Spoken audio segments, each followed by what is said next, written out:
سلام بیننده گرامی، امروز دوشنبه 26 اکتبر است. ساعت به وقت شهر پراگ 10. حالا فرصتی نشر سرختی خبرها فرا رسید.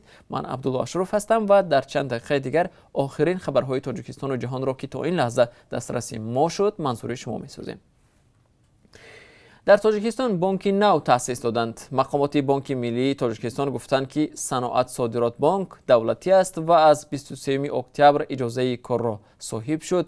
مسئولان بانک نو در صحیفه رسمی خود در شبکه اجتماعی فیسبوک روز 25 اکتبر نوشتند جهتی دستگیری نمودن صاحبکاران وطنی فعالیت خود را از این به بعد راه اندازی می‌نماییم. هنوز در ماه اوگوست امسال حاکم شاه بابازاده رئیس بانک تعیین شده بود. وی پیشتر در بانک دولتی امانت بانک کار میکرد. تأسیس بانک نو در حالی است که بانک های تاجیکستان تقریبا 5 سال باز در شرایط بحرانی به سر میبرند. دست کم 2 بانک مفلس شدند. صندوق بین المللی پول در ماه سپتامبر امسال با تاجیکستان مشورت داد که 2 بانک عظیمی دچار مشکل شده، تاجیک صادرات بانک و اگرو اینوست بانک را نیز برهم دهد. بنابر اطلاع رسمی در حال حاضر در تاجیکستان بیش از 70 سازمان قرضدهی و 17 بانک از جمله یک بانک اسلامی فعالیت دارند. در یک سال اخیر صنعت صادرات بانک سوم شد که اجازه کار را به دست آورد. پیشتر سازمان های قرضدهی اروند و الف نیز مقام بانک را در تاجیکستان صاحب شدند. کمیسیون مرکزی انتخابات قرقیزستان سنه برگزاری انتخابات پرزیدنتی را در این کشور 10 ینوری سال 2021 تعیین کرد. این تصمیم روز 24 اکتبر گرفته شد. نورجان شیدالبیکووا رئیس کمیسیون مرکزی انتخابات و رایپرسی قرقیزستان گفت بر اساس قانون بعد از تقریبا یک هفته استعفای پرزیدنت باید پارلمان انتخاباتی پیش از مهلت ریاست جمهوری را اعلان کند.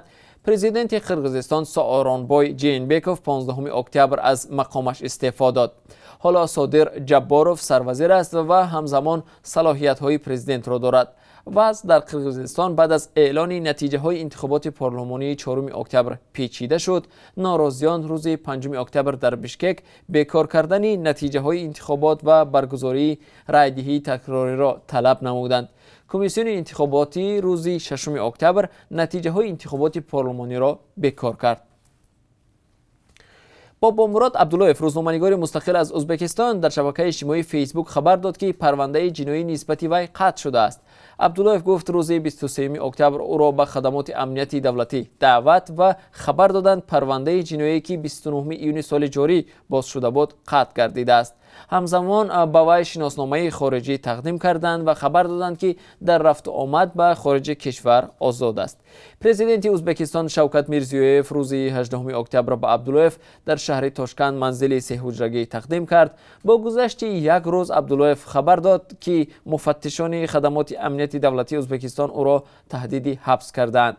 بابا مراد عبداللهف را ابتدای ماه اوگوست سال جاری در شهر بشکک قرقیزستان بازداشت و روز 22 اوگوست به ازبکستان استرداد کردند. وی روز 22 اوگوست بعدی بازپرسی 8 ساعته از سوی مقامات ازبکستان در شهر تاشکند آزاد شد. مقامات ازبکستان رسما خبر ندادند که عبداللهف را در رابطه با کدام پرونده بازپرسی کردند. خود روزنامه‌نگار هنوز در شهر بشکک گفته بود که او را در نوشتن مقاله های ضد حکومتی با امضای مستعار قاره‌میرگن عیبدار میکنند. عبداللهف این عیب را رد کرده بود. این روزنامه‌نگار در سال 2017 بار اول با گمان سرنگون ساخت کنستیتوسیونی ازبکستان بازداشت و ماه می سال 2018 آزاد شده بود. پرزیدنت فرانسه ایمانوئل ماکرون بعد آنکه از سوی پرزیدنت ترکیه رجب اردوغان شدیداً انتقاد شد تصمیم گرفته است سفیر کشورش را در انقره بازخواند کند. رجب اردوغان روز سه‌شنبه همتای فرانسوی خود را برای موقع‌گیری‌اش راجع به مسلمانها سخت تنقید کرد. پرزیدنت ترکیه گفت که ماکرون نیاز به طبابت روانی دارد. پیشتر ماکرون دعوت کرده بود که ارزش‌های دنیوی فرانسه از اسلام افراطی محافظت کرده شود. این گفته‌های او اردوغان را به غضب آورد و درباره رهبر دولتی که میلیون‌ها پیروی فرقه‌های گوناگون را دعوت می‌کند باید گفت که طبابت روانی بگیرد، اظهار داشت اردوغان در یک سخنرانی خود در ترکیه. در پس منظری نگرانی ماکرون از اسلام افراطی، مقامات رسمی فرانسه اهل خانواده یک بوسنی مسلمان را که موی سری دخترشان را برای عاشق شدن با یک سربی مسیحی تراشیدند از فرانسه راندند و برای 5 سال از حق بازگشت به این کشور محروم کردند.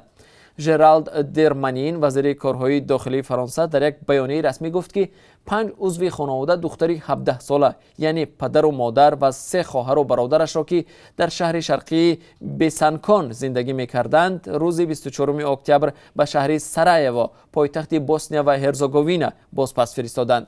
او افزود اخراج از قلمروی کشور نتیجه رفتار غیر قابل قبول خانواده در ماه اوگوست بود که یک دختر نابالغ را برای عاشق شدن با مرد از دین دیگر لطوکوب کرده و سرش را تراشیدند. در بیانیه وزیر آمده است که دختر بوسنی را مقامات حفظی اجتماعی فرانسه نگاهبین میکنند. پاسبانان مرز بوسنیا و هرزگوین به رادیو آزادی تصدیق کردند که آیلای رانده شده در یک هواپیمای مخصوص ساعت 12:50 با وقت محلی و با همراهی پلیس فرانسه به فرودگاه بین‌المللی سارایوو آمد. پدر و مادر دختر را روز 23 اکتبر دستگیر کردند و دادگاه بسانکون آنها را به زورآوری به نابالغ گناهکار دانست. عمه و عمک دختر را برای چنین رفتار به زندان محکوم کردند. مطبوعات فرانسه نوشته است که دختری بوسنی مسلمان را برای آن لطوکوب کردند و سرش را تراشیدند که او با یک سربی 20 ساله مسیحی ارتباط داشته است. دو ورزشگر تاجیک کامران شاه اوستاپیریان و سامان محمدبکوف به مسابقه بین المللی گرند سلم یا تاسکلاه بزرگ آید به جودو که روزهای 23 و 25 اکتبر در شهر بوداپشت مجارستان برگزار شد راه نیافتند. فدراسیون جودوی تاجیکستان در وبسایت خود 22 اکتبر خبر داده است با سبب لغو پروازهای هوایی کامرانشاه اوستاپیریان نتوانست تا به مکانی برگزاری مسابقه سفر کند. اینچنین بنابر سبب آشکار شدن بیماری کووید 19 در بدن مربی سامان محمدبکوف به او نیز اجازه داده نشد که در مسابقه بوداپشت اشتراک نماید. قرار بود در این مسابقه تاجیکستان را این دو ورزشگر یعنی کامرانشاه اوستاپیریان در وزن تا 90 کیلو و سامان محمدبکوف در وزن تا 73 کیلو نمایندگی کنند، اما هر دو نیز بنابر محدودیت‌های پیش آمده به این مسابقه راه نیافتند. در حسابات عمومی دسته‌ای منتخب روسیه در این سبقت مقام اول را کسب کرد.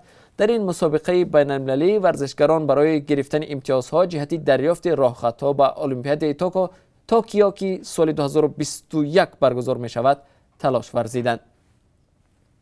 بیننده ارجمند، ما هر لحظه خبر و حادثه های تاجیکستان و جهان را پیگیری میکنیم. در برنامه اخبار شما را با آخرین تحولات تاجیکستان و جهان آشنا میسازیم. برنامه اخبار آزادی ساعت 5 به وقت شهر دوشنبه در کانال آزادی ویدیو و سامانه رادیو آزادی www.ozodi.org مستقیم نشر می شود و هم ثبتش را هم می توانید آنجا ببینید. تا کمتر از 3 ساعت دیگر ما را در پخش زنده در صفحه آزادی ویدیو در یوتیوب و صفحه های رادیو آزادی در فیسبوک ادنا کلاسیکی همراهی کنید.